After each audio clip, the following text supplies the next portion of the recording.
देखिए, आज मैं आपके माध्यम से ये आपके सभी दर्शक, सभी श्रोताओं से एक आग्रह करना चाहूँगा कि देश के प्रधानमंत्री जी माननीय नरेंद्र मोदी जी का जो एक आह्वान है, एक पेड़ माँ के नाम, और हम हर वर्ष की भांति इस वर्ष भी हम वन महोत्सव मना रहे हैं। तो देश के प्रधानमंत्री जी के इस आह्वान के साथ जुड़ करके हम लोग, जैसे हरियाणा प्रदेश के मुख्यमंत्री जी ने एक टारगेट दिया है हरियाणा वासियों को 2 करोड़ 10 लाख पौधे कम से कम लगाने का, हम इस टारगेट को पूरा करने में अपना योगदान दें। और मैं समझता हूं कि हम सब मिल करके अपनी जिम्मेवारी को कुछ अच्छे प्रकार से हम समझेंगे, उस जिम्मेवारी को निभाएंगे तो निश्चित रूप में जिस प्रकार से आज ग्लोबल वार्मिंग के कारण से बहुत सारी चुनौतियों का सामना हम सब लोगों को करना पड़ रहा है। आज गर्मी भी, सर्दी भी, दोनों का कोई अंदाजा नहीं है। पहले जितनी होती थी उसके मुकाबले कभी कम हो जाती है, ज़्यादा हो जाती है। बारिश का भी कहीं कोई अंदाजा नहीं है। जिस प्रकार से मौसम विभाग भविष्यवाणी करता है, उससे अलग प्रकार से कई बार हम लोगों के सामने मौसम दिखाई देता है। आज हम देख रहे हैं कि किस प्रकार से, चाहे हिमाचल की बात करें, चाहे हम उत्तराखंड की बात करें, या हम हमारे पूर्व के प्रदेशों की बात करें, जो पहाड़ी क्षेत्र है वहाँ पर किस प्रकार से पहाड़ियाँ दरक रही है, जमीन दरक रही है और लोगों की जानें जा रही हैं।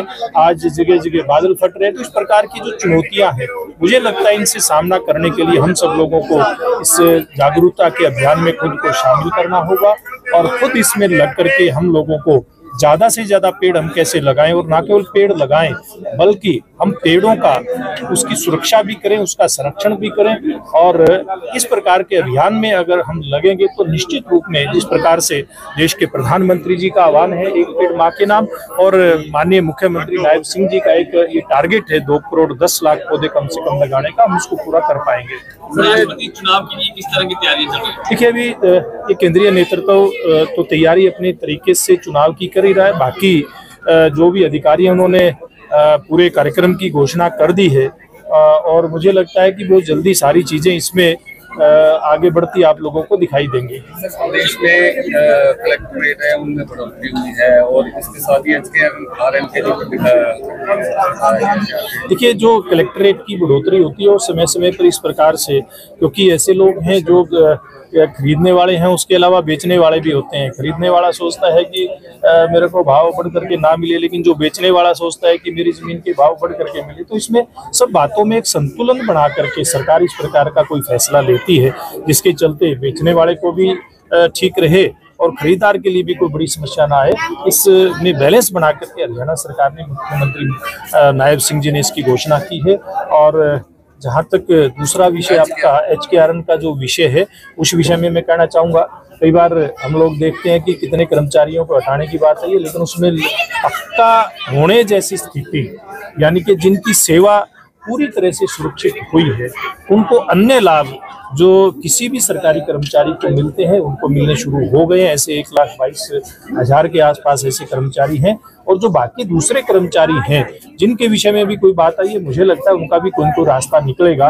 और ऐसे लोग भी जैसे अभी वो हरियाणा प्रदेश में सेवा अपनी दे रहे हैं, भविष्य में भी सेवा दें, ऐसी सरकार की मंशा रहती है। कांग्रेस सांसद दीपेंद्र हुड्डा का आरोप है कि सिरसा जिला की 3 विधानसभा सीटों पर बीजेपी और इनेलो ने मिलकर चुनाव लड़ा। देखिए, ऐसा कुछ नहीं है। सब पार्टियां अपनी सरकार बनाने के लिए प्रयास करती हैं। ये तो भारतीय जनता पार्टी की तो सरकार थी और लग रहा था कि तीसरी बार जनता आशीर्वाद देगी। कांग्रेस भी उसी मुहिम में लगी हुई थी, तो दोनों पार्टियों ने अपनी पूरी ताकत लगाई थी। पूरी ताकत के साथ भारतीय जनता पार्टी ने चुनाव लड़ा और तीसरी बार सरकार भारतीय जनता पार्टी के हरियाणा प्रदेश के अंदर बनी। इस बात का खुलासा तो गोपाल कांडा ने, देखिए, मुझे नहीं पता किस प्रकार का खुलासा किसने किया है, लेकिन भारतीय जनता पार्टी अपना काम करती है और भारतीय जनता पार्टी ने अपना काम किया, जनता ने आशीर्वाद दिया, इसलिए तो तीसरी बार हरियाणा प्रदेश में सरकार बनी है ना। रॉबर्ट वाड्रा के खिलाफ लगातार शिकंजा कसता जा रहा है, लेकिन कांग्रेस का कहना है कि बीजेपी बदले की भाव से काम कर रही है। देखिए, किसी भी प्रकार से कहीं कोई बदले की भावना से हमारी सरकार काम करती नहीं है। जो सरकारी एजेंसियां हैं उनके पास जिस प्रकार की भी शिकायतें आती हैं, वो सरकारी एजेंसियां उन शिकायतों के समाधान के लिए स्वतंत्र रूप में काम करती हैं और इस विषय में भी स्वतंत्र रूप में एजेंसियां काम कर रही हैं। धन्यवाद। कानून व्यवस्था पर सवाल उठते जा रहे हैं। अभय सिंह के बाद अब दिग्विजय को देखिए, ये बड़े दुर्भाग्यपूर्ण इस प्रकार के मामले आते हैं। किसी भी प्रकार से कोई भी चाहे विधायक है, सांसद है, सरकार का मुखिया है, मुख्यमंत्री के नाते नहीं चाहता कि कहीं कानून व्यवस्था के ऊपर कोई सवाल खड़ा हो।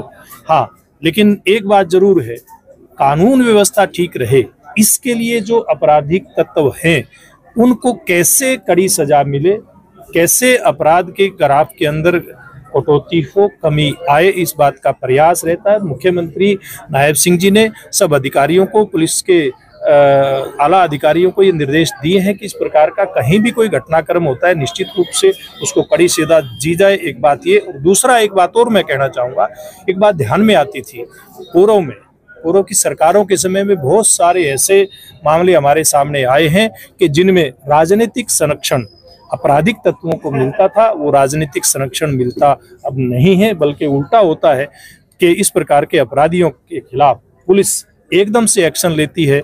और कई जगह हमने पुलिस के साथ इस प्रकार के जो एलिमेंट है उनके हमने एनकाउंटर भी देखे, उनको जेल की सलाखों के पीछे हम लोगों ने देखा है और कड़ी कार्रवाई पुलिस कर रही है। सर सुभाष नवाला जी के बेटे को डबल एजी लगाया जाता है और उसके बाद हमारे रहते आप बेरोजगार क्यों हैं? सरकारी नौकरी की सबसे अच्छी तैयारी, सबसे अच्छे अध्यापक, सबसे कम फीस, हरियाणा का नंबर 1 कोचिंग सेंटर ICS